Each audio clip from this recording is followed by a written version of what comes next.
there. I'm the book lady, and boy, have I brought some fun books. Oh, Olivia. I love Olivia. I think she's my girl. Yeah. And you'll see why. We're going to read. We're going to have some adventures with Olivia. And I think some of you out there are Olivias. Just guessing. Don't you just love her look? Oh, she's funny. Anyway, that's Olivia. And you know, I went and got these at the library. That's where I go to have fun. And then the Scarecrow. This is such a tender, sweet story. And I just loved it. In fact, you know what I did? When I read it slowly because I didn't want it to end. Have you ever, you know what it's like? Let's say you have an ice cream cone and it's just like your favorite flavor. Oh my gosh, you love it. So you just take a little because you want it to last.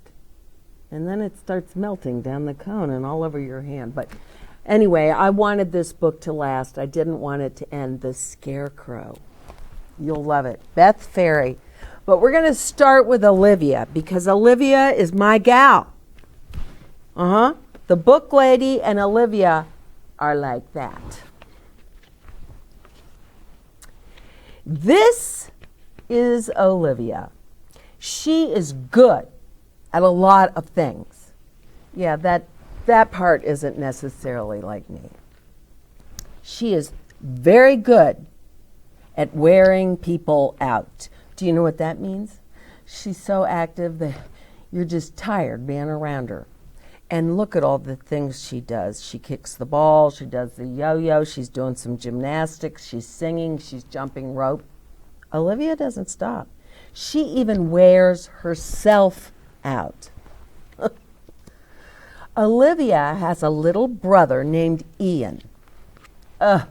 He's always copying. Do you have a little brother or a little sister who just sort of always does whatever you do and it's really annoying? I did. Sometimes Ian just won't leave her alone. So Olivia has to be firm. I like the way she's firm. Isn't that great? She puts that bag to scare him away. And he's tearing off. Olivia lives with her mother, her father, her brother, Ian, and her dog, Perry. Oh, and Edwin the cat. In the morning, after she gets up and moves the cat, sounds like the cat sleeps with her, and brushes her teeth and combs her ears and moves the cat likes Olivia. Olivia gets dressed and she has to try on everything. Now, that part, I'm not like Olivia. I like to climb into whatever I'm going to wear and that's it. But see, she tries on everything. Don't you love that really this book is in black and white with spots of red? It's very eye-catching and I like it. Okay, by the way, I like Olivia's glasses right there. Big red round glasses. Oh, now see, that's me. All right? On sunny days, Olivia likes to go to the beach. She feels it's important to come prepared.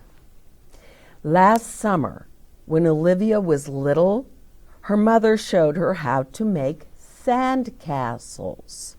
And this picture cracks me up.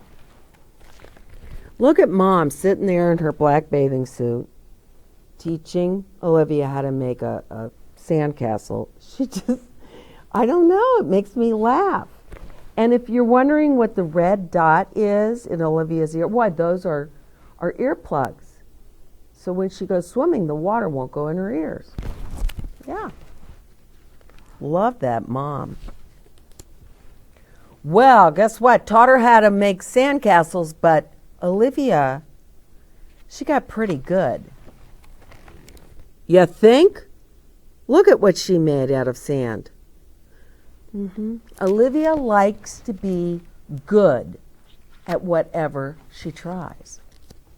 Sometimes Olivia likes to bask in the sun. When her mother sees that she's had enough, they go home. Yes, well, Olivia got a little pink. Every day, Olivia is supposed to take a nap. It's time for your you-know-what, her mother says. Of course, Olivia's not at all sleepy, so she just plays in her room. It looks to me like she's practicing dancing. On rainy days, Olivia likes to go to the museum. She heads straight for her favorite picture. Oh, Olivia looks at it for a long time.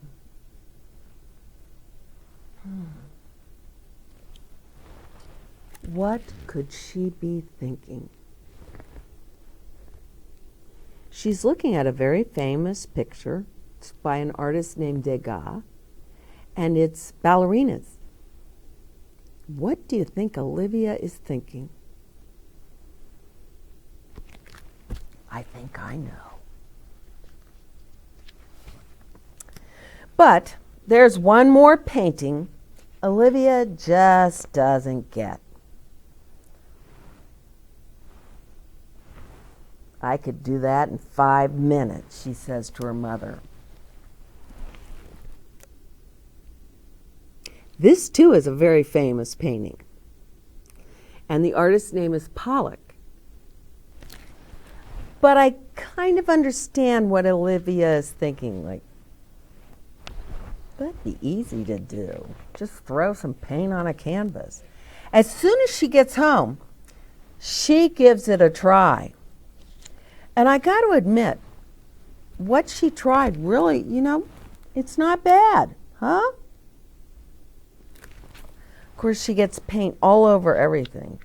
Her mom's just freaking out. Yeah. Time out. After a nice bath and a nice dinner, it's time for bed. But of course, Olivia's not sleepy. Only 5 books tonight, Mommy, she says. No, Olivia, just 1. How about 4? 2. 3. Oh, all right, 3. But that's it. When they finished reading, Olivia's mother gives her a kiss and says, you really wear me out, but I love you anyway. And Olivia gives her a kiss back and says, I love you anyway, too. And she starts to have a dream that she's an opera singer. See, Olivia has a great imagination. Now, what's an imagination? It's kind of your dreams. It's let's say you imagine that you're a star football player and you throw that ball farther than anybody, or you catch the ball and you run the fastest. It's your imagination. These are your dreams. Maybe you're the best singer in the whole world, and you are on stage and you have a microphone, and everybody, thousands of people are out there wanting to hear you, and they're cheering for you. Oh, that's your imagination. Do you have a good imagination? What do you dream about? I think all of us have a little bit of Olivia in us. She does exactly what she wants, and she dreams big dreams. And there is nothing wrong with dreaming big dreams. And sometimes those dreams will come true. How about that? So keep dreaming. All right. Our next book by Beth Ferry is The Scarecrow. And this is the one I told you is just a sweet, tender book. And it doesn't exactly end the way you think it might end. Oh, I hope you like this book as much as I did. I'm excited I get to read it with you. The Scarecrow. You do know what scarecrows are. You find them in gardens or out in cornfields, and they're supposed to scare off the crows because the crows can come down and damage all the crops. They'll eat the corn or, well, probably mostly corn. And the scarecrow is supposed to seem like a human out there. And maybe if the wind blows a little, the scarecrow, and it scares the crows. Okay, so you got to know what the purpose of the scarecrow is. Autumn sunshine. Haystacks rolled. Scarecrow guards the fields of gold. It's a beautiful picture. I love this picture. I like the tree. I like the scarecrow. It's just autumn. It's a beautiful picture.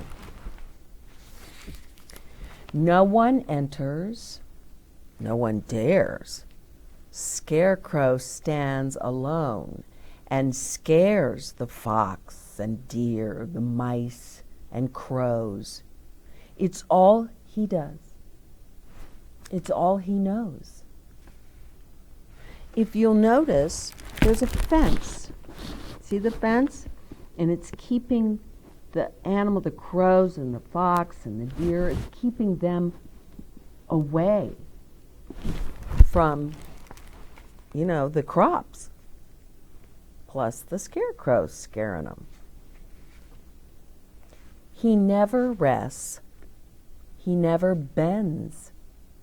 He's never had a single friend. For all the woodland creatures know not to mess with old Scarecrow. Winter whispers, velvet snow. Scarecrow has no place to go.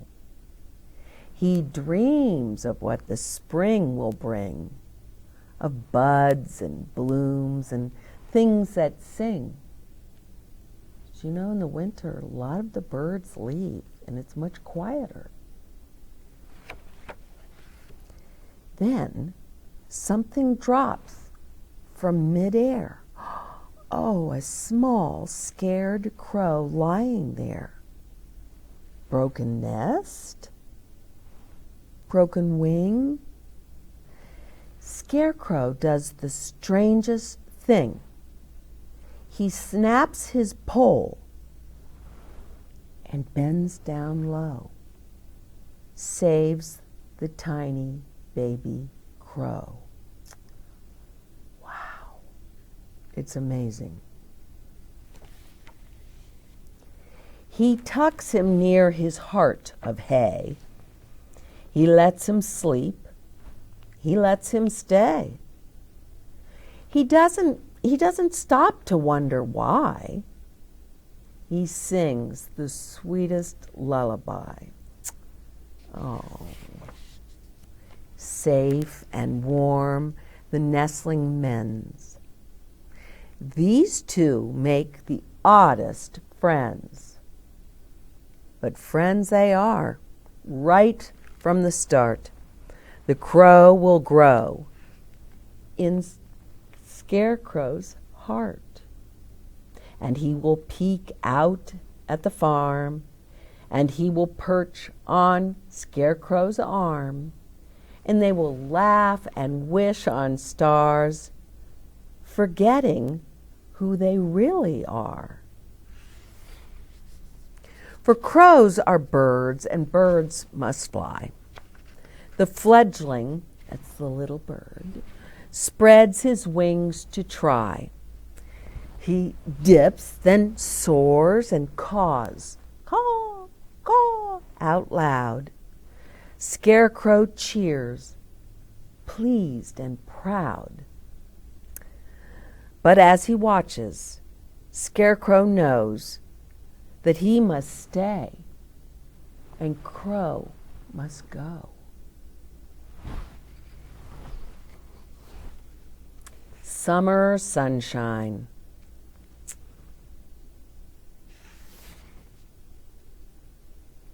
Autumn chill. These pictures are wonderful. Look at that. It's just his face. And you can see he's made from a burlap bag. And they stitched in a smile. So even if he's not happy, he's always smiling, but looks like it's changed there. It's not exactly a smile, is it? Snowflakes make it colder still. No one visits, no one cares. Scarecrow sags alone and stares. Kind of a sad existence, isn't it? Broken heart, broken pole. Nothing fills the empty hole. Then something drops from midair. A large black crow standing there. Scarecrow's arms are open wide. Crow spreads his wings and swoops inside. And this is a beautiful picture. And will you notice that Scarecrow's mouth it's a smile. He just looks very happy, very satisfied. And look what's right there. It's the baby crow has come back. And now it's a big crow. Joyful hearts, brimming whole, a friend will mend a broken pole, and he will spruce up matted hay, and he will say, I'm here to stay. And the crow pulled the rope that pulled Scarecrow back up and kind of spruced up Scarecrow after that long winter. Winter's over. Springtime's due. Is there room enough for two? Oh. Flowers blooming, fields of green. 5 small eggs are tucked unseen. Look at that nest with 5 eggs in it. Scarecrow guards them, for he knows that soon they will be baby crows. And look, there it is. He feels like this is his family.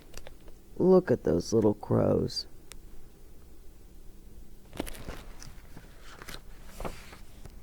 And he will love them from the start, and they will grow up in his heart.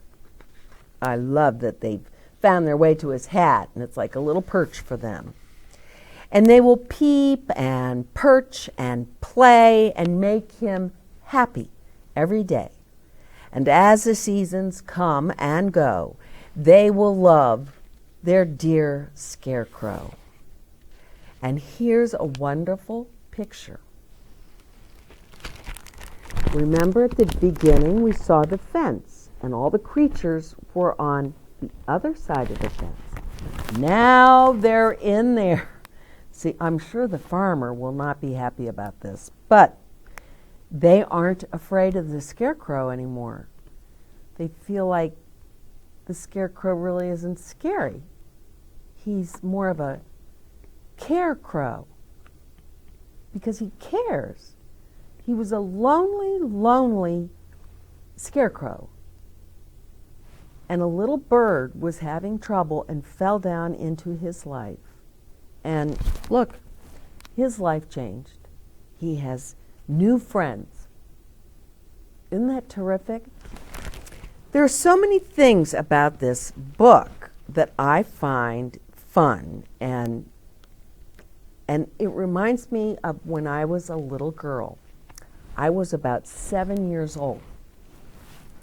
I was walking home from school, and I saw a nest of birds had dropped to the ground, and there was construction everywhere, and it bothered me. So I carried it home.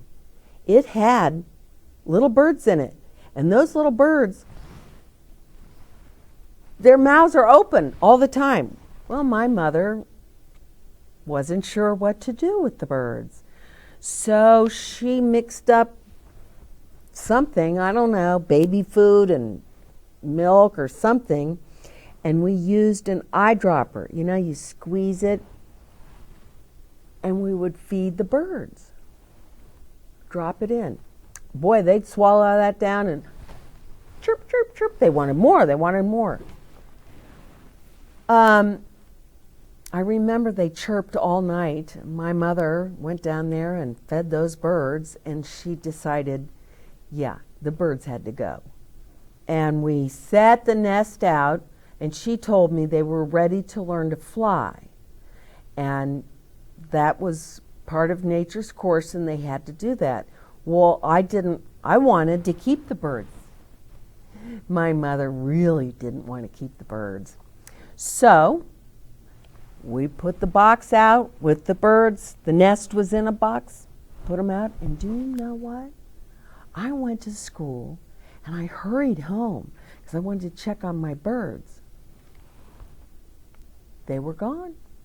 Indeed, they had learned to fly, and they took off. And I mean, I will never forget that. That had a big impact on me, feeding those little birds with the eyedropper. And you know, ever since then, I've really loved birds. I'm fascinated by birds. I like to watch birds. I guess you could say I'm a bird watcher. I like to watch them make their nests. And they just bring little pieces of grass or sometimes even paper and stick. And before you know it, there's a nest. I find it just fascinating. But some of these pictures are just so sweet. But how sad does he look there? That's pretty pitiful. He's out there, and see, he had bent down to get the little bird. Well, nobody pulled him back up, so he's bent over, and it's winter. And I know it's a scarecrow. It's not a real person, but it still looks sad. I'm thinking he's cold. Of course, scarecrows can't feel cold or feel hot, but this scarecrow felt love. He found a friend, and he felt love. And because he felt that love, I think it kind of radiates. He's happier, and the other critters, you know, the fox and the deer, and they all wanted to join because they thought this place looked like a place of love where they could trust him. Like I said, the farmer is not having these same thoughts, but the farmer also didn't care much about his scarecrow because he would have been going out there and fixing it up and putting a little more hay or straw in there. And yeah, I think the farmer had forgotten about the scarecrow.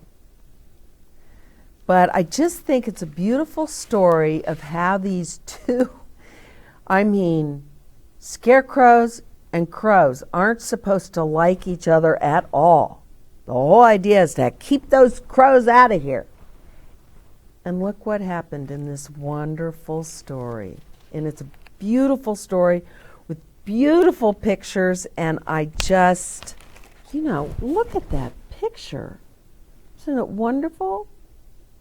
And I like how we see his mouth change.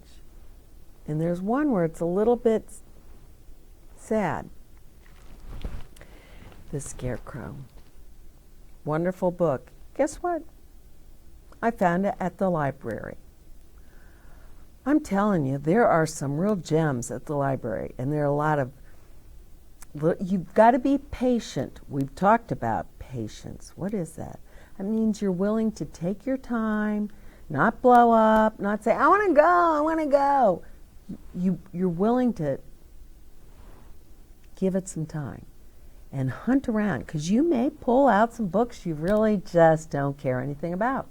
And that's okay. But then you stumble across something like The Scarecrow. This is one of those books that I could read over and over and over again. Yeah.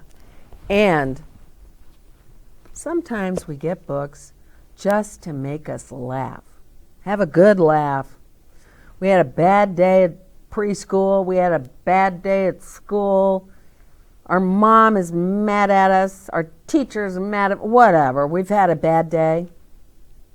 Just read Olivia, because this gal will perk you right up. She is a hoot and a half, because she big dreams. Big dreams. Wonder if I have big dreams. When I was little, I definitely had big dreams. There was a while where I thought I might be a doctor, a surgeon. And then I decided I didn't want to do that, because I like to talk. I like to talk to people. And when you're a surgeon, they're asleep. So I didn't want to do that. Then I thought I might want to be an artist. And I realized I really can't draw. Okay, so I won't do that. See, that's what's fun about dreams. You just think about them. It's your imagination. So you do like Olivia. I mean, she became quite the queen of building sandcastles. Love that in her. But I like her glasses. They're great. So until next time, I am the book lady, and I hope you will come back and see what other wonderful books I have found at the library that I will bring to you. We will read them and talk about them for a little bit. Until next time, I am the book lady. Bye-bye.